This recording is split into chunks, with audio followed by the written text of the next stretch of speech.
Hello everyone. ਅੱਜ ਅਸੀਂ ਇੱਕ ਇੰਪੋਰਟੈਂਟ ਥਿਓਰਮ ਕਰਨ ਜਾ ਰਹੇ ਹਾਂ, Cauchy formula for Riemann integration. Cauchy formula Riemann integration ਕੀ ਹੁੰਦੀ ਆ, ਇਹਦੇ ਲਈ ਅਸੀਂ ਜੇ ਤੁਹਾਨੂੰ ਚਾਹੀਦਾ ਤਾਂ ਬੱਚੇ ਤੁਸੀਂ ਕਮੈਂਟ ਬਾਕਸ 'ਚ ਦੱਸ ਸਕਦੇ ਹੋ ਕਿ ਇਹਦੀ ਡਿਟੇਲ ਡਿਸਕਸ਼ਨ ਚਾਹੀਦੀ ਆ ਤਾਂ ਅਸੀਂ ਉਹਦੇ ਉੱਤੇ ਵੀ ਵੀਡੀਓ ਬਣਾਵਾਂਗੇ। ਅਜੇ ਮੈਂ ਇਹ ਮੰਨ ਕੇ ਚੱਲ ਰਹੀ ਹਾਂ ਕਿ ਤੁਹਾਨੂੰ ਰੀਮਾਨ ਇੰਟੀਗ੍ਰੇਸ਼ਨ ਬਾਰੇ ਪਤਾ ਹੋਏਗਾ, ਇਹਦੇ ਲੋਅਰ ਅਤੇ ਅੱਪਰ ਸਮ ਬਾਰੇ ਪਤਾ ਹੋਏਗਾ ਅਤੇ ਉਹਦੇ ਰਿਲੇਟਡ ਮੈਂ ਕੌਸ਼ੀ ਫਾਰਮੂਲਾ ਕਰਾ ਰਹੀ ਹਾਂ। ਦੇਖੋ ਫਿਰ ਵੀ ਮੈਂ ਵਿੱਚ ਇਹਦੇ ਵਿੱਚ ਜਿੱਥੇ ਵੀ ਲੋੜ ਪਈ ਇਹਦੀ ਇੰਟਰੋ ਜਾਂ ਫਿਰ ਇਹਦਾ ਮੇਨ ਜੋ ਚੀਜ਼ ਸਾਨੂੰ ਰਿਕੁਆਇਰਡ ਹੋਏਗੀ ਉਹ ਮੈਂ ਦੱਸਣ ਦੀ ਟਰਾਈ ਕਰਾਂਗੀ। ਦੇਖੋ ਕੌਸ਼ੀ ਫਾਰਮੂਲਾ ਸਾਡੇ ਕੋਲ ਇੱਕ ਇੰਪੋਰਟੈਂਟ ਫਾਰਮੂਲਾ ਬਣਦਾ ਜਿਹਦੀ ਸਟੇਟਮੈਂਟ ਕੀ ਆ, ਕਹਿੰਦੇ prove that limit n approaches to infinity summation of i variation 1 to n f of xi into del i tends to a finite limit if and only if upper Riemann sum is equal to lower Riemann integral sum upper Riemann integral is equal to lower Riemann integral. कहते proof की करना कि जो साढ़े को submission दिता होया यदी लिमिट आ जी फाइनाइट होएगी कदों जो ये अपर तो लोअर जी रैमान इंटैगरल आ वो की होएगी सेम होएगी। हुण देखो if and only if the case आ गया, इसका मतलब एक बार असीं ये मन के चलांगे कि जी ये लिमिट आ फाइनाइट आ तो प्रूफ करावांगे कि दोनों की वैल्यू सेम आ, इनडायरैक्टली असीं ये कह सकते हैं कि एफ फंक्शन क्या रैमान इंटीग्रेबल आ, क्योंकि फंक्शन रैमान इंटीग्रेबल कदों हुंदा जो अपने को लोअर तो अपर इंटैगरल दोहां की वैल्यू की होवे सेम, तो असीं इहनूं किहदे इक्वल मान लैंदे आ A to B F of D X दे इक्वल मान लैंदे आ। एक बार असीं ये मन के चलांगे कि फंक्शन रैमान इंटीग्रेबल हैगा तो प्रूफ कराउणा होएगा कि इहदी जिहड़ी लिमिट आ फाइनाइट आ, इट मीनस टू से किसी फाइनाइट लिमिट नूं की कर रहा है टेंड कर रहा। हुण असीं फस्ट केस लैके चलते हैं, फस्ट असीं एग्जाम्पशन मानते हैं कि फंक्शन है जिहड़ा वो रैमान इंटीग्रेबल हैगा, इसका मतलब इहदा जिहड़ा लोअर इंटैगरल आ ते अपर इंटैगरल आ दोहां की वैल्यू की होएगी सेम होएगी। ये साडी एग्जाम्पशन सी जां ये कह लो कि ये सानूं अज दिता होया तो प्रूफ कराउणा कि जिहड़ा आ वाला सबमिशन फॉर्म आ इहदी लिमिट की होएगी टेंड्स टू अ फाइनाइट, मतलब ये फाइनाइट होएगी। हुण ये प्रूफ कराउणा बच्चे जे फाइनाइट प्रूफ कराउणा, देखो फंक्शन नूं असीं ये मन्निया कि लोअर ते अपर इंटैगरल साडे कोल दोहां की वैल्यू सेम आ।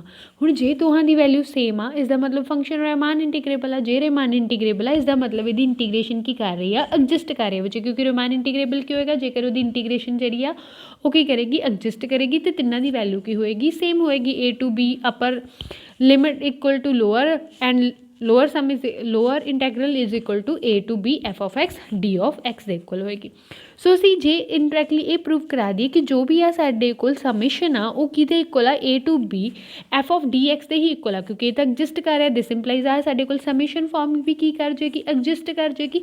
सो हुण असीं फोकस किते कर रहे हैं कि इस सबमिशन नूं किहदे इक्वल प्रूफ कराउणा A to B F of X D X दे इक्वल प्रूफ कराउणा। हुण इहदे प्रूफ कराउण दे लई असीं प्रीवियस रिजल्ट ने जिहड़े वो यूज़ करांगे बच्चे, जिहदे विच असीं ने सफिशेंट कंडीशन आ जिहड़ी वो प्रूफ कराई सी, होर आर्टिकल प्रूफ कराए सी जिन्हां दे विच असीं ये प्रूफ कराया कि जिहड़ा साडे कोल स्मॉल एम हुंदा, स्मॉल एम किहनूं रिप्रजेंट करदा जो इहदी लोअर बाउंड आ ओहदी वैल्यू हमेशा फंक्शन दे विच एफ एक्स तो की होएगी स्मॉल हुंदी आ ते कितों एफ एक्स कितों स्मॉल हुंदा कैपिटल एम तो स्मॉल हुंदा।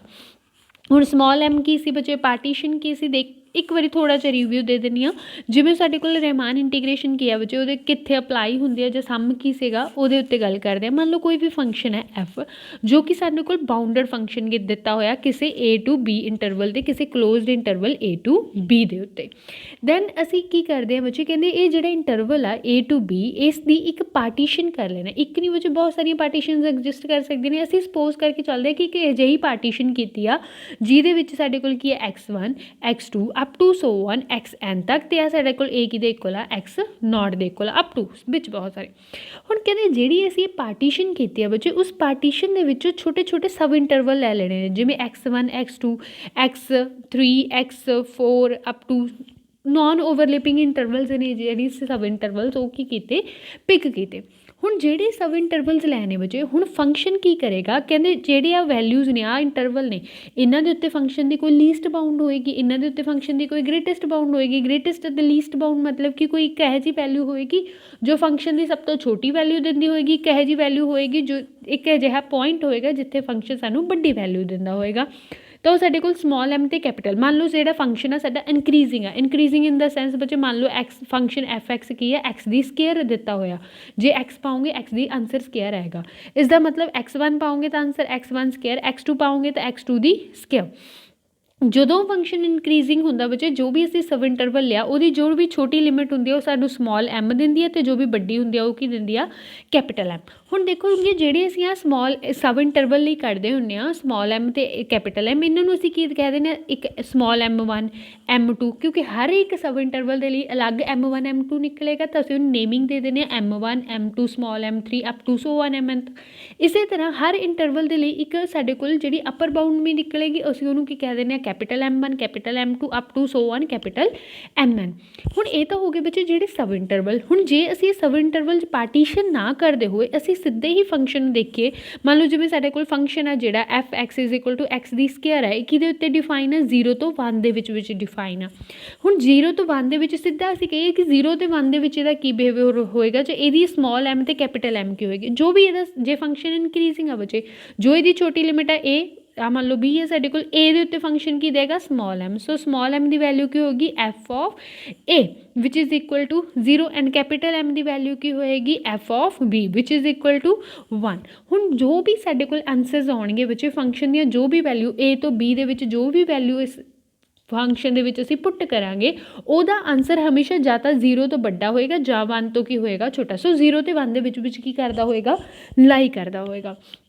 ਕਿਉਂ? ਕਿਉਂਕਿ ਸਾਡੇ ਕੋਲ ਜਿਹੜਾ ਸਮਾਲ ਐਮ ਆ ਉਹ ਕਿਹਨੂੰ ਰਿਪਰਜੈਂਟ ਕਰ ਰਿਹਾ, ਗ੍ਰੇਟੈਸਟ ਲੋਅਰ ਬਾਊਂਡ ਨੂੰ, ਮਤਲਬ ਜਿਹੜੀਆਂ ਵੀ ਲੋਅਰ ਬਾਊਂਡਸ ਨੇ ਉਹਨਾਂ ਵਿੱਚੋਂ ਸਭ ਤੋਂ ਵੱਡੀ ਆ। ਅਤੇ ਜਿਹੜਾ ਕੈਪੀਟਲ ਐਮ ਆ ਉਹ ਕਿਹਨੂੰ ਕਰ ਰਿਹਾ, ਲੀਸਟ ਅਪਰ ਬਾਊਂਡ ਨੂੰ। ਜਿੰਨੀਆਂ ਵੀ ਅਪਰ ਬਾਊਂਡਸ ਹੋਣਗੀਆਂ ਉਹਦੇ ਵਿੱਚੋਂ ਸਭ ਤੋਂ ਕੀ ਹੋਏਗਾ, ਲੀਸਟ ਹੋਏਗਾ। ਇਸ ਤੋਂ ਬਾਹਰ ਅਸੀਂ ਨਹੀਂ ਜਾਣਾ, ਬਸ ਉੱਥੇ ਬਾਊਂਡ ਹੋ ਗਿਆ ਕਿ ਸਮਾਲ ਐਮ ਤੋਂ ਕੈਪੀਟਲ ਐਮ ਦੇ ਵਿੱਚ ਸਾਡਾ ਕੀ ਫੰਕਸ਼ਨ ਆ, ਵੇਰੀ ਕਰੇਗਾ। ਹੁਣ ਦੇਖੋ ਇਹ ਤਾਂ ਸੀਗਾ ਸਾਡੇ ਕੋਲ ਥੋੜ੍ਹਾ ਜਿਹਾ ਬੇਸਿਕ ਜੋ ਅਸੀਂ ਨੇ ਪਹਿਲਾਂ ਕੀਤਾ ਹੋਇਆ। ਹੁਣ ਇਹਦੇ ਨਾਲ ਅਸੀਂ ਕਿਵੇਂ ਲਿੰਕ ਕਰਨਾ, ਕਹਿੰਦੇ ਇੱਥੇ ਅਸੀਂ ਲੈਟ ਕੀਤਾ ਕਿ ਸਮਾਲ ਐਮ ਆਈ ਕਿਹਦੇ ਇਕੁਅਲ ਆ, GLB ਕਿਹਦਾ, greatest lower bound of the function. ਅਸੀਂ ਇਹੀ ਕਿਹਾ ਬੱਚੇ, ਕਹਿੰਦੇ ਜਿਹੜੇ ਵੀ ਸਬ ਇੰਟਰਵਲ ਲਵਾਂਗੇ, ਜੋ ਵੀ ਪਾਰਟੀਸ਼ਨ ਕਰਾਂਗੇ, ਉਹਦੇ ਹਰੇਕ ਸਬ ਇੰਟਰਵਲ ਲਈ ਇੱਕ ਸਾਨੂੰ ਸਮਾਲ ਐਮ ਮਿਲੇਗਾ, ਇੱਕ capital M, small M1 M2 up to so on, ਅਤੇ capital M1 M2 up to so on. ਤਾਂ ਅਸੀਂ ਸਮਾਲ ਐਮ ਕਿਹਨੂੰ ਕਿਹਾ ਨਹੀਂ, ਗ੍ਰੇਟੈਸਟ ਲੀਸਟ ਬਾਊਂਡ ਨੂੰ, ਐਂਡ ਜਿਹੜਾ ਕੈਪੀਟਲ ਐਮ ਆਈ ਆ ਉਹ ਕੀ ਹੈ, ਲੀਸਟ ਅਪਰ ਬਾਊਂਡ ਆ ਜੀ।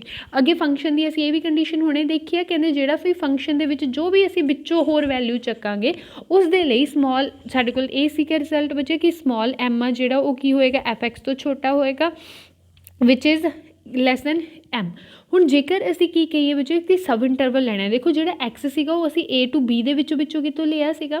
ਹੁਣ ਜੇ ਅਸੀਂ ਇੱਕ ਸਬ ਆਹ ਲੈ ਲਓ, ਮੰਨ ਲਓ ਕਿ x1 ਤੋਂ ਲੈ ਕੇ x2 ਤੱਕ ਇੱਕ ਪਾਰਟੀਸ਼ਨ ਲਏ, ਇਹਦੇ ਵਿੱਚੋਂ ਵੀ ਤਾਂ ਕੋਈ ਪੁਆਇੰਟ ਅਸੀਂ ਲੈ ਸਕਦੇ ਹਾਂ, ਇਹੋ ਜਿਹਾ ਕੋਈ ਪੁਆਇੰਟ ਜਿਹਦੇ ਫੰਕਸ਼ਨ ਨੂੰ ਚੈੱਕ ਕਰੀਏ। ਤਾਂ ਹੁਣ ਅਸੀਂ ਕਹਿ ਸਕਦੇ ਹਾਂ ਕਿ M1 ਤੋਂ ਲੈ ਕੇ ਕੈਪੀਟਲ M1 ਦੇ ਲਈ ਉਸ ਫੰਕਸ਼ਨ ਦੇ ਜਿਹੜੀ ਵੀ ਫੰਕਸ਼ਨ ਪੁਆਇੰਟ ਅਸੀਂ ਵਿੱਚੋਂ ਲਿਆ ਉਹਦੀ ਵੈਲਿਊ ਇਹਦੇ ਵਿੱਚ ਲਾਈ ਕਰਦੀ ਹੋਈ। ਇਸੇ ਤਰ੍ਹਾਂ M2 ਲਈ, M3 ਦੇ ਲਈ ਅਪ ਟੂ ਸੋ ਔਨ ਕਰ ਸਕਦੇ ਹਾਂ। ਤਾਂ ਅਸੀਂ ਕਹਿ ਸਕਦੇ ਹਾਂ ਕਿ ਜੇ ਇੱਕ ਜਨਰਲ ਇਕੁਏਸ਼ਨ ਬਣਾ ਲਈ ਕਿ ਜਿਹੜੀ ਸਮਾਲ ਐਮ ਆਈ ਆ ਉਹ ਕਿਤੋਂ ਲੈਸ ਹੋਏਗੀ, f(xi) which is less than capital M I. ਅਤੇ xi ਕੀ ਹੋਏਗਾ, ਜੋ ਵੀ ਅਸੀਂ ਸਬ ਇੰਟਰਵਲ ਲੈ ਰਹੇ ਹਾਂ ਉਹਦੇ ਵਿੱਚੋਂ ਹੀ ਕੋਈ ਪੁਆਇੰਟ ਆ ਜਿਹੜਾ ਅਸੀਂ ਲਿਆ ਹੋਏਗਾ। ਹੁਣ ਜਾਂ ਫਿਰ ਅਸੀਂ ਬੱਚੇ ਇਹ ਵੀ ਕਹਿ ਸਕਦੇ ਹਾਂ ਕਿ ਫੰਕਸ਼ਨ ਦੇ ਵਿੱਚ ਕੀ ਸੀਗਾ, xi ਸੀਗਾ ਨੋਟੇਸ਼ਨ, ਤਾਂ xi ਲਿਆ, ਨਹੀਂ ਅਸੀਂ x ਵੀ ਲੈ ਸਕਦੇ ਸੀਗੇ, f(x) ਵਿਚ is less than small M capital M I and greater than small M I. ਹੁਣ ਦੇਖੋ ਜਿਹੜੀ ਇਹਦੀ ਫਾਰਮੇਸ਼ਨ ਅਸੀਂ ਕਿੱਥੇ ਤੱਕ ਜਾਣਾ, ਇਹਦੇ ਡੈਲ ਆਈ ਤੱਕ ਫਾਰਮ ਕਰਨੀ ਹੈ। ਤਾਂ ਕੀ ਕਰਾਂਗੇ, ਹੁਣ ਦੇਖੋ ਜਿਹੜੀ ਚੀਜ਼ ਸਾਨੂੰ ਰਿਕੁਆਇਰਡ ਆ ਉੱਥੇ ਤੱਕ ਪਹੁੰਚਣਾ, ਉਹ 'ਚ ਇੱਕ ਸਮੇਸ਼ਨ ਚਾਹੀਦਾ, ਇੱਕ ਡੈਲ ਆਈ ਚਾਹੀਦੀ ਆ। ਤਾਂ taking summation both side i variation 1 to n and multiply with del I ਦੇ ਨਾਲ ਮਲਟੀਪਲਾਈ ਕੀਤਾ, ਐਂਡ ਬੱਚੇ ਜਿਹੜੀ ਉਹਦੀ ਸਮੇਸ਼ਨ ਫਾਰਮ ਲਈ ਆ 1 ਤੋਂ ਲੈ ਕੇ n ਤੱਕ ਦੋਨੋਂ ਸਾਈਡ 'ਤੇ। ਅੱਗੇ ਕੀ ਚਾਹੀਦਾ, ਲਿਮਿਟ ਚਾਹੀਦੀ ਆ। ਦੇਖੋ ਹੁਣ ਇੱਥੇ ਲਿਮਿਟ ਅਪਲਾਈ ਕਰਨ ਤੋਂ ਬਾਅਦ ਅਸੀਂ ਇਹ ਦੇਖਿਆ ਕਿ ਸਾਡੇ ਕੋਲ small I M into del I and capital M I into del I. ਬੱਚੇ ਜੇ ਅਸੀਂ ਰਾਇਮਾਨੀ ਇੰਟੀਗ੍ਰੇਸ਼ਨ ਪੜ੍ਹਨਾ ਸਟਾਰਟ ਕੀਤਾ ਸੀ, ਉੱਥੇ ਅਸੀਂ ਫਸਟ ਹੀ ਜਿਹੜੀ ਡੈਫੀਨੇਸ਼ਨ ਉਹ ਕੀਤੀ ਸੀ ਉਹ ਕੀ ਸੀਗਾ, sum, Riemann sum and upper sum and lower sum. ਆਹ ਜਿਹੜਾ small M I into del I ਹੈ ਕਿਹਨੂੰ ਸਮ ਰਿਪਰਜੈਂਟ ਕਰ ਰਿਹਾ, ਸਮਾਲ ਜਿਹੜਾ ਸਾਡੇ ਕੋਲ ਲੋਅਰ ਰਾਇਮਾਨ ਸਮ ਨੂੰ ਰਿਪਰਜੈਂਟ ਕਰ ਰਿਹਾ, LPF ਨੂੰ, ਅਤੇ ਕਿਹਨੂੰ ਰਿਪਰਜੈਂਟ ਕਰ ਰਿਹਾ, ਅਪਰ ਰਾਇਮਾਨ ਸਮ ਨੂੰ। ਇਸ ਦਾ ਮਤਲਬ UPF ਨੂੰ ਰਿਪਰਜੈਂਟ ਕਰ ਰਿਹਾ। ਇਸ ਦਾ ਮਤਲਬ ਇਹਦੀ ਵੈਲਿਊਜ਼ ਭਰ ਸਕਦੇ ਹਾਂ ਬੱਚੇ, ਇਹ ਕਿਹਦੇ ਇਕੁਅਲ ਆ ਗਿਆ, LPF, ਐਂਡ ਇਹ ਕਿਹਦੇ ਇਕੁਅਲ ਆ ਗਿਆ, UPF ਦੇ।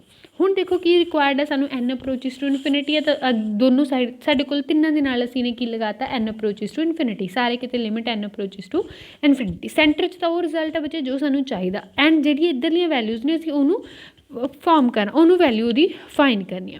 ਦੇਖੋ ਕਹਿੰਦੇ ਲਿਮਿਟ ਐਨ ਅਪਰੋਚਿਸ ਟੂ ਇਨਫਿਨਿਟੀ। ਹੁਣ ਜਿਹੜਾ ਸਾਡਾ ਫੰਕਸ਼ਨ ਹੈ LPF, ਉਹਦੇ ਵਿੱਚ ਬੱਚੇ F ਤੇ P ਆ, P ਤੇ F ਮਤਲਬ ਪਾਰਟੀਸ਼ਨ ਦੀ ਗੱਲ ਹੋਈ ਆ, ਕਿਸ ਫੰਕਸ਼ਨ ਦੀ ਪਾਰਟੀਸ਼ਨ ਦੀ।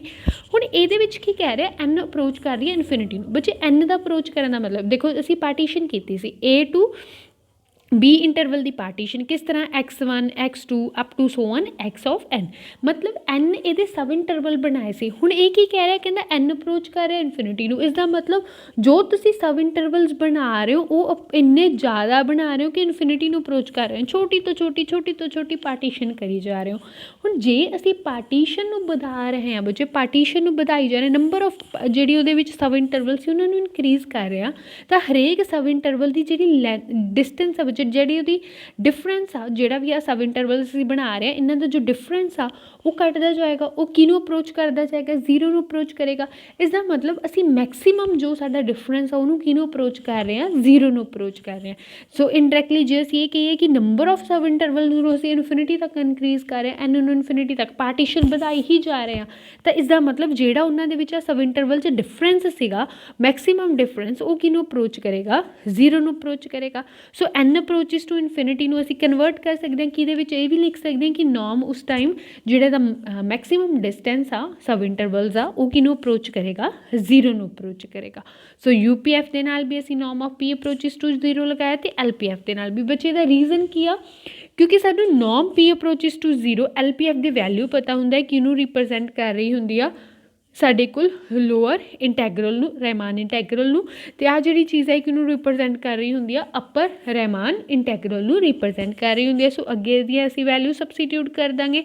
ਇਸੇ ਲਈ ਅਸੀਂ ਨੇ ਕੀ ਕੀਤਾ, ਇਹਨੂੰ ਨੋਰਮ ਆਫ P 'ਚ ਕਨਵਰਟ ਕੀਤਾ। ਹੁਣ ਦੇਖੋ ਜਿਵੇਂ ਕੋਈ ਕੁਆਂਟਿਟੀ ਆ ਬੱਚੇ, ਅਸੀਂ ਇਹ ਕਹੀਏ, ਦੇਖੋ ਸਾਨੂੰ ਸਟੇਟਮੈਂਟ 'ਚ ਆਲਰੇਡੀ ਦਿੱਤਾ ਹੋਇਆ ਕਿ ਲੋਅਰ ਅਤੇ ਅਪਰ ਦੋਹਾਂ ਦੀ ਵੈਲਿਊ ਸੇਮ ਆ। ਇਸ ਦਾ ਮਤਲਬ ਜਿਵੇਂ ਅਸੀਂ ਕਹੀਏ ਕਿ M ਆ ਕੋਈ ਇੰਟੀਜ਼ਰ ਜੋ 1 ਦੇ ਗ੍ਰੇਟਰ ਵੀ ਆ, 1 ਤੋਂ ਕੀ ਆ ਲੈਸ ਵੀ ਆ। ਇਸ ਦਾ ਮਤਲਬ ਬੱਚੇ M ਕਿਹਦੇ ਇਕੁਅਲ ਹੋਏਗਾ, 1 ਦੇ ਹੀ ਇਕੁਅਲ ਹੋਏਗਾ। ਸੋ ਜੇ ਸਾਡੇ ਕੋਲ ਆਹ ਫੰਕਸ਼ਨ ਹੈ ਜਿਹੜਾ ਉਹ ਇਹਨਾਂ ਦੋਹਾਂ ਦੇ ਵਿੱਚ ਲਾਈ ਕਰ ਰਿਹਾ, ਇਹ ਦੋਨਾਂ ਦੀ ਵੈਲਿਊ ਸੇਮ ਆ, ਤਾਂ ਫੰਕਸ਼ਨ ਜਿਹੜਾ ਕੀ ਆ ਸੈਂਟਰ 'ਚ ਪਿਆ ਉਹ ਇਹਦੇ ਹੀ ਇਕੁਅਲ ਹੋਏਗਾ, ਅਤੇ ਇਹ ਅੱਗੋਂ ਰਾਈਮਾਨ ਇੰਟੀਗ੍ਰੇਬਲ ਆ। ਤਾਂ ਇਸ ਦਾ ਮਤਲਬ ਇਹ ਕੀ ਕਰ ਰਿਹਾ, A to B f of x dx ਦੇ ਇਕੁਅਲ ਹੋਏਗਾ, ਅਤੇ ਜੋ ਕੀ ਕਰਦਾ ਹੋਏਗਾ, ਐਗਜ਼ਿਸਟ ਕਰਦਾ ਹੋਏਗਾ। ਇਹੀ ਸਾਡਾ ਸੀਗਾ ਫਸਟ ਪਾਰਟ। ਅਸੀਂ ਇਹ ਮੰਨ ਕੇ ਚੱਲੇ ਕਿ ਫੰਕਸ਼ਨ ਰਹਿਮਾਨ ਇੰਟੀਗ੍ਰੇਬਲ ਆ। ਪ੍ਰੂਫ ਕੀ ਕਰਨਾ ਸੀਗਾ ਕਿ ਜਿਹੜੇ ਇਹਦੀ ਸਮੇਸ਼ਨ ਫਾਰਮ ਆ ਉਹਦੀ ਲਿਮਿਟ ਕੀ ਕਰੇਗੀ, ਐਗਜ਼ਿਸਟ ਕਰੇਗੀ। ਉਹ ਚੀਜ਼ ਅਸੀਂ ਨੇ ਪ੍ਰੂਫ ਕਰਾਤੀ। ਹੁਣ ਅਸੀਂ ਕਰਾਂਗੇ ਦਾ ਕਨਵਰਸ ਪਾਰਟ। ਕਨਵਰਸ ਪਾਰਟ ਦੇ ਵਿੱਚ ਇਹ ਮੰਨ ਕੇ ਚੱਲਾਂਗੇ ਬੱਚੇ ਕਿ ਇਹਦੀ ਲਿਮਿਟ ਐਗਜ਼ਿਸਟ ਕਰ ਰਹੀ ਹੈ, ਅਤੇ ਪ੍ਰੂਫ ਕੀ ਕਰਾਉਣਾ ਹੋਏਗਾ, ਫੰਕਸ਼ਨ ਕੀ ਆ, ਰਹਿਮਾਨ ਇੰਟੀਗ੍ਰੇਬਲ ਆ, ਮਤਲਬ ਉਹਦੀ ਲੋਅਰ ਜਿਹੜਾ ਇੰਟੈਗਰਲ ਆ ਉਹ ਕਿਹਦੇ ਇਕੁਅਲ ਹੋਏਗਾ, ਅਪਰ ਇੰਟੈਗਰਲ ਦੇ ਇਕੁਅਲ ਹੋਏਗਾ। ਦੇਖੋ ਹੁਣ ਇਹਦੇ ਵਿੱਚ ਜਿਹੜਾ ਐਗਜ਼ਾਈ ਆਈ ਸੀ ਬੱਚੇ, ਇੱਥੇ ਸਾਨੂੰ ਕੋਈ ਕੰਡੀਸ਼ਨ ਨਹੀਂ ਦਿੱਤੀ ਹੋਈ ਕਿ ਐਗਜ਼ਾਈ ਆਈ ਅਸੀਂ ਕਿਸ ਤਰ੍ਹਾਂ ਦਾ ਚੂਜ਼ ਕਰਨਾ, ਕਿੱਥੋਂ ਕਰਨਾ, ਕਿਵੇਂ ਮਰਜ਼ੀ ਅਸੀਂ ਕਰ ਸਕਦੇ ਹਾਂ। ਸੋ ਹੁਣ ਅੱਗੇ ਕੀ ਕਰਾਂਗੇ ਬੱਚੇ, ਕਹਿੰਦਾ ਜਿਹੜੀ ਅਸੀਂ ਇੱਥੇ ਐਗਜ਼ਾਈ ਆਈ ਡੈਲ ਆਈ ਚੂਜ਼ ਕਰਨੀ ਆ, ਉਹ ਇਸ ਤਰ੍ਹਾਂ ਚੂਜ਼ ਕਰ ਲਾਂਗੇ ਕਿ ਜਿਹੜੀ ਉਹਦੀ ਸਮੇਸ਼ਨ ਫਾਰਮ ਹੋਏਗੀ, ਜਿਹਦੀ ਉਹਦੀ ਇਨਫਿਨਿਟੀ ਨੂੰ ਅਪਰੋਚ ਕਰਨ ਤੋਂ ਬਾਅਦ ਜੋ ਲਿਮਿਟ ਆਉਂਦੀ ਹੋਏਗੀ, ਉਹਦਾ ਆਨਸਰ ਇਹਦੇ ਹੀ ਇਕੁਅਲ ਆਵੇ, ਮਤਲਬ ਕਿ ਨੀਅਰ ਆਵੇ ਬੱਚੇ। LPF of norm approaches to P and UPF ਦੀ ਵੈਲਿਊ ਜਦੋਂ ਅਪਰੋਚ ਕਰਦਾ ਹੋਏਗਾ P। ਸੋ ਇਹਦਾ ਰਿਜ਼ਲਟ ਬੱਚੇ ਇੱਥੋਂ ਹੀ ਅਸੀਂ ਨੇ ਮੋਲਡ ਕਰ ਦੇਣਾ, ਜਿਹੜੀ ਆਹ ਟਰਮ ਸੀ ਇੱਥੋਂ।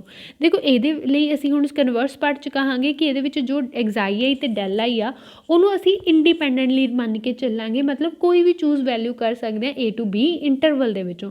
ਕਹਿੰਦੇ ਫਿਰ ਜੇ ਆਪਣੇ ਵੱਲੋਂ ਚੂਜ਼ ਕਰ ਸਕਦੇ ਹਾਂ ਤਾਂ ਇਸ ਤਰ੍ਹਾਂ ਦੀ ਚੂਜ਼ ਕਰ ਲਓ ਕਿ ਉਸ ਟਾਈਮ ਜਿੱਥੇ ਉਹਦਾ ਸਮੇਸ਼ਨ ਫਾਰਮ ਕਰਾਂਗੇ ਉਹਦੀ ਵੈਲਿਊ ਸੇਮ ਆਵੇ, LPF the limit and UPF ਜਦੋਂ ਲਿਮਿਟ ਕੀ ਅਪਰੋਚ ਕਰਦੀ ਹੋਵੇ, ਨੋਰਮ ਅਪਰੋਚਿਸ ਟੂ 0। ਜੇ ਬੱਚੇ ਦੋਨੋਂ ਹੀ ਇਕੁਅਲ ਨੇ, ਇਹ ਕਿਹਦੇ ਅੱਗੇ ਕਿਹਨੂੰ ਰਿਪਰਜੈਂਟ ਕਰ ਰਹੇ ਨੇ, ਰਹਿਮਾਨ ਅਪਰ ਸਮ ਇੰਟੈਗਰਲ ਅਤੇ lower Rahman integral and upper Rahman integral, ਤਾਂ ਦੋਨਾਂ ਦੀ ਵੈਲਿਊ ਸੇਮ ਆ ਜਾਏਗੀ। ਸੋ ਸਾਡੇ ਕੋਲ ਫੰਕਸ਼ਨ ਕੀ ਹੋ ਜਾਏਗਾ, ਰਹਿਮਾਨ ਇੰਟੀਗ੍ਰੇਬਲ ਹੋ ਜਾਏਗਾ। ਇਹ ਸੀਗਾ ਕੌਸ਼ੀ ਇੰਟੈਗਰਲ ਫਾਰਮੂਲਾ। ਆਈ ਹੋਪ ਤੁਹਾਨੂੰ ਕਲੀਅਰ ਹੋਇਆ ਹੋਏਗਾ। ਜੇ ਕੋਈ ਡਾਊਟ ਹੋਇਆ ਤਾਂ ਕਮੈਂਟ ਬਾਕਸ 'ਚ ਦੱਸਿਓ। Thank you for watching.